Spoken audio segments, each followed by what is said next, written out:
Ya, Assalamualaikum, salam literasi. Malam minggu kembali dalam Putu Buku. Saya mencoba malam ini membuka-buka beberapa buku dengan genre yang serupa, genre dakwah.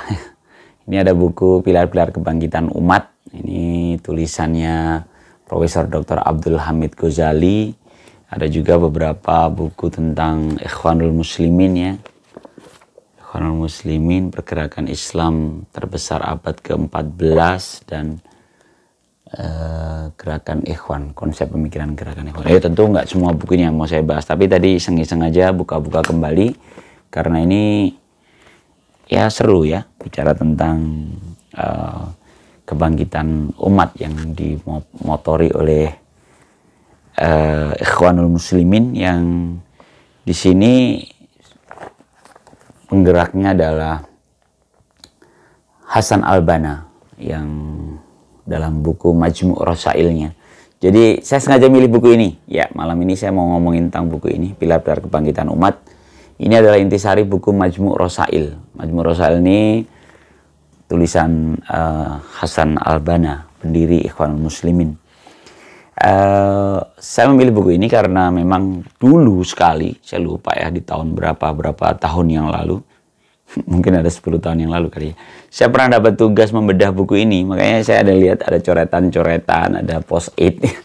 Jadi lumayanlah, sudah cukup membaca detail buku ini ya, karena ya waktu itu kita bedah buku, saya diminta membedahnya. Waktu itu per bab-bab kalau nggak salah saya. Ya, saya akan cerita buku tentang Pilar-Pilar Kebangkitan Umat ya. Ditulis oleh Profesor Dr. Abdul Hamid Al-Ghazali ya. Yang diberi subjudul itu intisari buku Majmu' Rasail. Majmu' Rasail itu dalam terjemahan bahasa kita risalah pergerakan. Saya ada bukunya juga, buku besar tulisan Hasan al-Banna. Beberapa justru saya melihatnya sih buku itu ditulis beberapa bab itu seperti bahasa verbal gitu. Jadi seperti pidato Hasan al-Banna yang dituliskan oleh para sahabatnya. Karena bahasanya bahasa lisan gitu ya. Buku tentang pilar-pilar kebangkitan umat ini menarik untuk kembali saya baca ulang karena ya di sini ditulis dalam 3 bab ya. Bab pertama itu tentang metodologi proyek kebangkitan. Jadi metodologi proyek kebangkitan ini yang pertama dia cerita tentang bagaimana melahirkan satu kesadaran. Teman-teman sekalian, kalau kita melihat Hasan al-Banna, dia terlahir di Mesir dan semangatnya dulu semangat melawan kolonialisme ya di Timur Tengah, dan akhirnya membesar mendunia, termasuk membantu negara-negara Muslim di dunia untuk melawan kolonialisme. Nah, di bab pertama ya ada berapa pasal nih? Ada 5 pasal ya. 5 pasal masuk bab pertama. Pasal pertama tentang tadi prinsip-prinsip proyek kebangkitan ya, yaitu tentang renungan apa yang akan dihadapi umat. Yang tadi saya singgung salah satunya kolonialisme ya. Lalu bagaimana mengambil satu pelajaran ya. Kemudian bagaimana kita berinteraksi dengan pelajaran-pelajaran itu. Jadi di sini diceritakan, kalau di buku ini cukup detail ya, pilar-pilar kebangkitan umat ini membahas dengan sangat detail ya tentang apa yang harus kita tangkap dalam masalah-masalah kita di kebangkitan umat ini ya. Jadi bagaimana kita bisa meneruskan tongkat estafet ya, ketika kan memang pola sejarah kan begitu ya. Dulu ke Khalifah Utsmani rubuh, kolonialisme masuk, lalu terus ada pergerakan bawah tanah yang Hasan al-Banna dari warung kopi ke warung kopi menawarkan tentang kebangkitan umat gitu. Ini mirip dengan obrolan-obrolan pemuda-pemuda bangsa Indonesia saat mencoba memasukkan dalam tema perbincangan tentang kemerdekaan. Jadi seperti itu ya. Dulu kan gitu juga begitu di internal negara kita. Bagaimana tema kemerdekaan digaungkan dengan obrolan-obrolan di antara pemuda dan akhirnya muncul dalam satu pergerakan. Demikian juga Hasan Albana ya. Lalu di pasal kedua dia analisis histori ya, masih ini ya. Kemudian analisis terhadap realita. Jadi kalau saya nangkepnya sih kemudian prediksi kebangkitan kembali dan beberapa pelajaran dari sejarah. Saya malah mengambil satu, ini saya lihat coretan-coretan saya saat membaca buku ini. Ada beberapa coretan yang masih tersimpan di situ. Bagaimana kita memakai beberapa perangkat gitu, fikih ya. Fikih sejarah itu adalah bagaimana kita membaca sejarah. Kemudian fikih waqi, bagaimana kita membaca realita yang terjadi sekarang.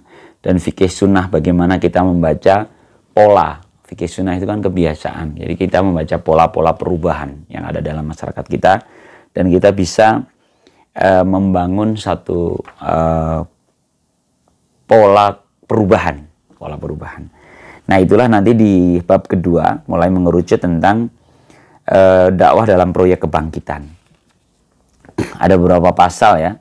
Ada prinsip-prinsip karakteristik dakwah. Ada referensi proyek kebangkitan. Ini cerita tentang banyak pergerakan di beberapa negara Timur Tengah. Beberapa manhaj ya. Prinsip i'tiqadi, prinsip usuli, prinsip fikih, dan prinsip-prinsip umum. Dijelaskan dalam pasal ini. Pasal berapa nih? Pasal 7 ya. Kemudian pasal 8 itu tujuan dakwah. Pasal 9 itu unsur-unsur dakwah. Pasal 10 itu tarbiyah dalam dakwah. Nah, saya tertarik di pasal 9. Ada tahapan-tahapan dakwah. Jadi ini mohon maaf kalau para teman-teman yang tidak, ini istilahnya seolah-olah ini banget ya, eksklusif banget ya tentang dakwah. Tapi ini sebenarnya bisa kita lihat polanya dalam kebangkitan atau perubahan di semua lini sebenarnya ya. Jadi kalau tahapannya itu, ini menarik, tahapan ini ada 7 kalau di halaman 144 atau 1146 ya. Oh iya 146 ada di halaman 146 disampaikan salah satu tahapannya itu adalah fase ta'rif, fase pengenalan, promosi. Jadi mempromosikan tema-tema itu. Kayak seperti tadi yang di tema perubahan ini, maka Hasan Albana menyampaikan dari warung-warung kopi, itu dia menyampaikan ide-ide kebangkitan umat itu, termasuk kemerdekaan negara-negara muslim di Timur Tengah untuk melawan kolonialisme. Kemudian fase takwin atau penyiapan pembentukan. Jadi disinilah Hasan Albana mulai membentuk. Jadi orang-orang yang mulai diajak ngobrol, mulai ada yang intens, lalu dia bentuk dalam satu struktur ya. Kemudian fase yang ketiga tanfis, yaitu amal dan mobilitas. Jadi mulailah orang-orang yang ada di sekitar Hasan Albana yang dia rekrut itu mulai bisa bergerak, memobilisasi massa. Kemudian fase daulah, yaitu bagaimana pembentukan negara yang memiliki referensi dan pijakan yang sama. Jadi ini udah sampai ke negara. Waktu itu kalau muslimin sempat mau masuk ke ranah negara tapi belum berhasil ya. Bahkan ketika berhasil di saat apa itu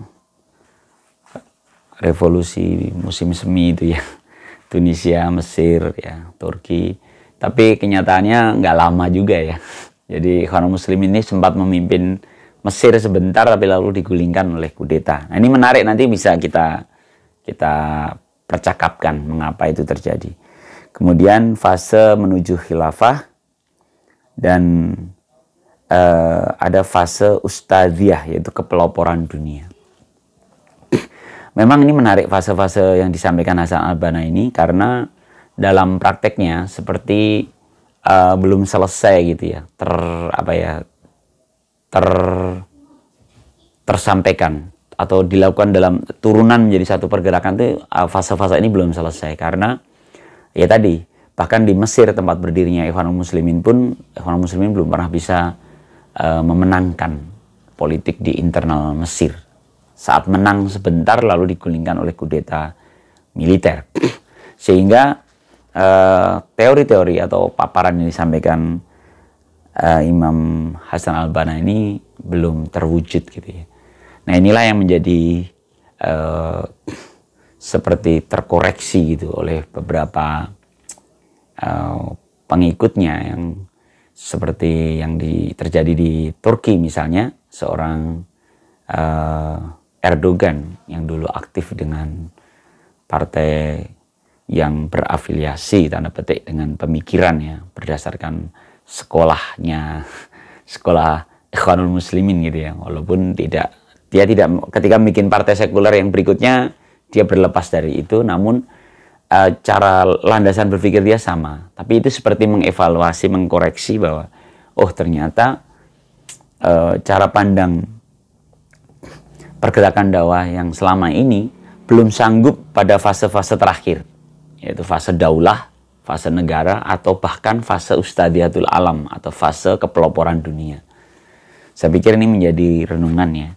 Bagaimana fase-fase itu kalau mau mewujudkan dalam satu kepeloporan dunia, rasanya memang perlu mindset yang pas gitu, yang tepat gitu. Nah, yang ke bab ketiganya adalah tentang bab ketiga itu tentang rekonstruksi negara ideal. Ya, ini menarik sekali ya. Bagaimana negara ideal yang bisa diterapkan gitu seperti apa. Dan ini juga seru ya di dalam bahasannya, karena buku ini adalah buku penjelasan atas pemikiran Hasan al-Banna dan tentu dengan cara berpikir saat itu ya. Lalu sebenarnya rekonstruksi negara ideal yang seperti apa sih gitu. Nah ini menarik ya.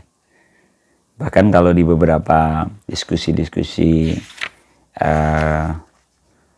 ikhwah ya, di ikhwah dunia itu mulai dipikirkan bagaimana masuk dalam ranah demokrasi sebagai salah satu sistem yang paling mungkin untuk mengambil peranan rekonstruksi negara ideal, sehingga dia bisa menjadi kepeloporan dunia ya.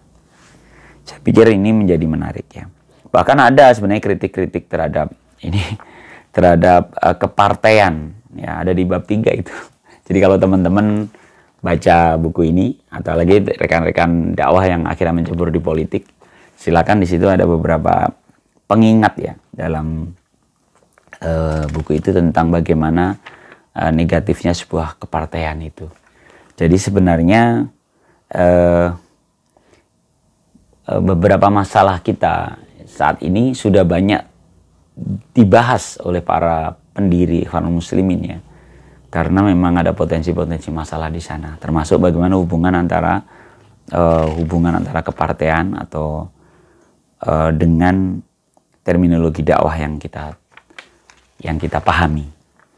Ini menarik ya, sehingga akhirnya nanti bagaimana ketika bersikap terhadap masuk ke satu negara, lalu di negara itu majemuk gitu, lalu bagaimana ini bisa menjadi diterapkan. Nah itu di sini sudah singgung ya di bab terakhir ya. Pola hubungan dengan agama lain, pola hubungan dengan warga negara asing, lalu pola hubungan dengan bagaimana peran wanita dalam istiadat politiknya ya. Jadi luar biasa ya. Saya pikir teman-teman boleh, kalau saya referensikan untuk kembali membaca buku ini, karena ini buku yang cukup detail dan luas gitu ya. Bahkan bagaimana kaidah-kaidah dalam eksperimen demokrasi kita, demokrasi ya, seperti saya sampaikan tadi ya, bagaimana cara yang paling ideal sampai dengan saat ini adalah demokrasi, karena kita saya pikir agama mendorong kita untuk nilai-nilai yang sebenarnya ada dalam nilai-nilai demokrasi, seperti kesetaraan ya, seperti keadilan ya, distribusi, kesejahteraan. Itu lebih nyaman ketika diterjemahkan dalam demokrasi. Walaupun tentu ini juga potensi untuk kita berdiskusikan kembali bagaimana demokrasi yang sedang bergerak sekarang ini